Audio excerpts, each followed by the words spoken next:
दोस्तों, हमारे वैज्ञानिक लगातार ये कह रहे हैं कि हिमालय कांप रहा है और हिमालय की इस तरह से थरथराहट इंसानों पर कहर बरसा रही है। जगह जगह लैंडस्लाइड हो रहे हैं। घर हो या सड़क या फिर आम लोग, सब लैंडस्लाइड की भेंट चढ़ रहे हैं। उत्तराखंड, हिमाचल, हर जगह ये लैंडस्लाइड लगातार बढ़ते ही जा रहे हैं, जिससे मानो पूरा नॉर्थ इंडिया हिल कर रह गया है। दिन हो या रात, ये लैंडस्लाइड कभी भी हो जाते हैं और पल भर में सब कुछ तबाह कर देते हैं। सालों से ये समस्या चली आ रही है। ये पहाड़ों की दरारें सब कुछ लील जाती हैं। घर, सड़क, आम जनता, सब कुछ खत्म हो जाता है। तारीखें बदलती हैं, साल बदल जाते हैं, लेकिन लैंडस्लाइड की घटनाएं नहीं बदलती। ये हर साल होते हैं और सब कुछ बर्बाद कर देते हैं। आखिर क्यों होते हैं लैंडस्लाइड? इनके होने के पीछे क्या कारण है? क्या इंसानों द्वारा किए जाते हैं या फिर इसके पीछे कुदरत का हाथ है?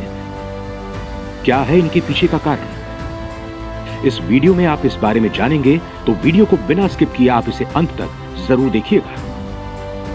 दोस्तों, आप आए दिन ये खबरें सुनते ही होंगे कि हिमाचल में या फिर उत्तराखंड में लैंडस्लाइड यानी भूस्खलन होने से काफी नुकसान हुआ है।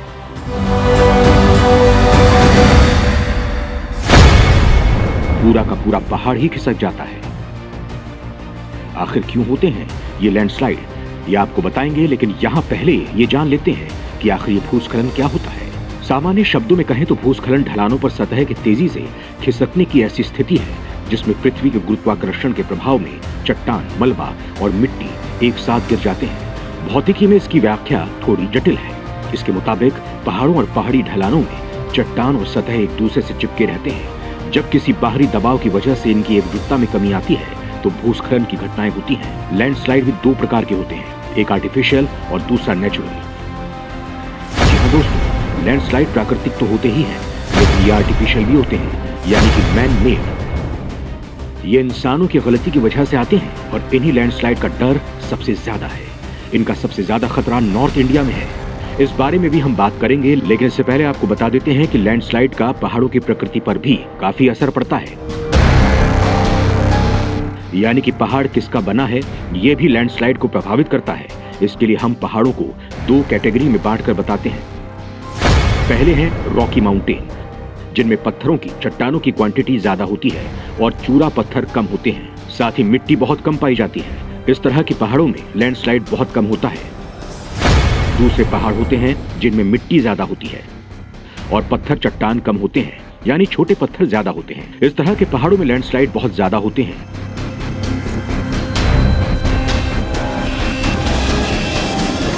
दोस्तों, हिमालय का हिस्सा सालों पहले ऐसा नहीं था। ये एक समुद्री तल था, टेंथिस सी, जो पैंजिया नाम के भूखंड में फैला हुआ था। पूरी धरती पर पैंजिया भूखंड ही था। तब महाद्वीप बटे हुए नहीं थे, बस एक ही भूखंड बना हुआ था। वहीं इस भूखंड में एक महासागर था जिसका नाम था टेथिस महासागर। धीरे धीरे धरती के स्वरूप में बदलाव आने लगा। दोस्तों, धरती अपनी धुरी पर लगातार घूम रही है और जब से धरती का निर्माण हुआ है उसमें जियोलॉजिकल चेंजेस होते ही रहते हैं। पृथ्वी का ऊपरी भाग, जिसे क्रस्ट कहते हैं, वो हमेशा मूव करता रहता है। अपने इन कोर के रोटेशन के हिसाब से मूवमेंट करता है। इन्हीं मूवमेंट के हिसाब से महाद्वीप और उपमहाद्वीप बने हैं। जब धरती पर ये बदलाव हो रहे थे तब टेथिस सागर में भी चेंजेस हो रहे थे। वो लगातार सूखता ही जा रहा था। उसमें दो टेक्निकल प्लेट्स का समावेश हुआ। जब दो बड़े टेक्टोनिक प्लेट्स आपस में टकराए, जिससे एक बड़ी पर्वत श्रृंखला बनी, हिमालय पर्वत बना। वहीं इस हिमालय की जो चोटियां हैं वो टेथिस सागर का समुद्र तल है, जिससे यहाँ मिट्टी की मात्रा ज्यादा है और यही कारण है दोस्तों, यहाँ लैंडस्लाइड ज्यादा आता है। दोस्तों, बात करते हैं नेचुरल लैंडस्लाइड की। हिमाचल प्रदेश, उत्तराखंड में ज्यादातर भूस्खलन मानसून के वक्त होते हैं। जब बारिश होती है तो इस मिट्टी वाले पहाड़ों में पानी जाकर सोख लिया जाता है। इस एरिया में मिट्टी और छोटे पत्थरों वाले पहाड़ ज्यादा हैं। बारिश के कारण जो पानी अंदर चला जाता है वो धीरे धीरे दबाव डालने लगता है, जिससे पहाड़ों पर दरारें बनने लगती हैं, जिससे ये नीचे आकर गिर जाते हैं, जिसे लैंडस्लाइड कहते हैं। इन भूस्खलन का सबसे बड़ा कारण लगातार पेड़ों का कम होना और जंगलों की कटाई भी है। पहाड़ों और जंगलों में सांगवान का पेड़ बहुत पाया जाता है। इंसान अपनी सुविधा के लिए इन पेड़ों की कटाई करता ही जा रहा है। वहीं रास्ता निकालने के लिए पेड़ों को काटा जा रहा है, जो भूस्खलन का सबसे बड़ा कारण बन जाता है। दोस्तों, जिन पहाड़ों पर मिट्टी ज्यादा और पत्थर कम है, और ऐसे में जब आप पेड़ों को काट देते हैं तो विनाश तो आना ही है। ये पेड़ इन पहाड़ों पर सील के जैसे काम करता है। पेड़ों की जड़ें इस पानी को पहाड़ों के अंदर जाने देती हैं और साथ ही ये जड़ें मिट्टी को भी पकड़े रहती हैं। लेकिन जब ये पेड़ ही नहीं होंगे तो वो कैसे इस मिट्टी को बांध कर रख पाएंगे? यही कारण है यहाँ पहाड़ों पर पेड़ कम होने से मिट्टी पानी को रोक नहीं पाती और उसकी पकड़ कमजोर हो जाती है और लैंडस्लाइड हो जाते हैं। फिर जो तबाही मचती है उसे तो आप जानते ही होंगे कि कैसे पूरी की पूरी सड़क टूट जाती है, कई घर बर्बाद हो जाते हैं और साथ में कई बार अनहोनी भी हो जाती है। दूसरा कारण जो है आर्टिफिशियल यानी कि मैन मेड।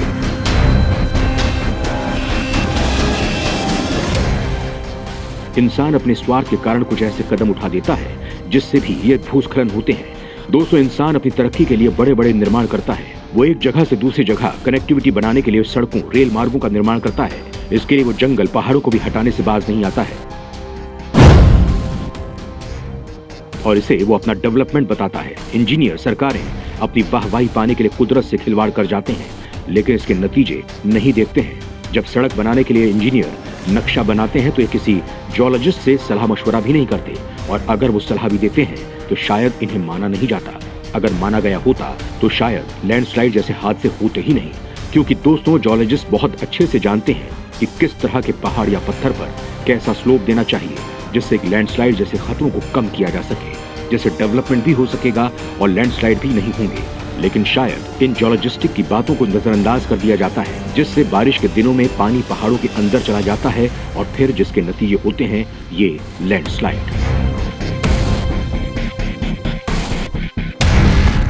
इसके साथ ही भूस्खलनों में जलवायु परिवर्तन का बहुत बड़ा रोल है, क्योंकि ये मौसम के पैटर्न में बदलाव से जुड़ा है। इसके चलते देश भर में मौसम की अप्रत्याशित घटनाएं देखने को मिल रही हैं।